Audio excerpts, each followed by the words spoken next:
Joining us now is longtime media reporter Lloyd Grove, editor-at-large for Newsweek and the Daily Beast. Lloyd, good to see you here this morning. Good morning. You've got 10 people arrested already, including Rebekah Brooks, who's now out on bail this morning, and the resignation of Paul Stevenson. Are you surprised how far-reaching this has now gotten so quickly?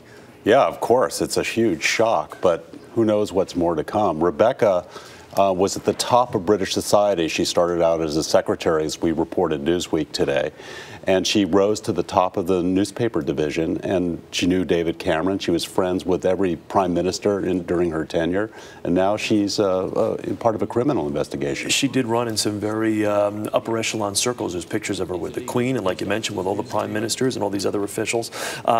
Tomorrow, Rebekah Brooks, Rupert Murdoch, his son James, they're going to actually testify before the British Parliamentary Committee.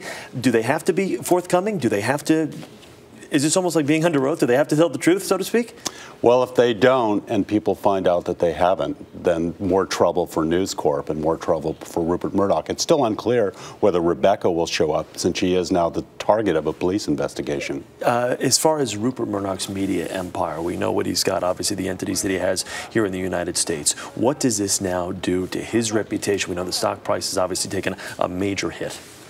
It is terrible for Rupert Murdoch's reputation, and it seems like, as one of the former News of the World employees told me last week, that he's lost the plot. He's 80 years old. He may not be at the top of his game anymore, and News Corp is struggling to repair its reputation, and it's hard at this point. Where does this now go? What is the next step? He's obviously lost a multi-billion-dollar deal with B-Sky B, the satellite television division out in Europe. What happens? I mean, what goes?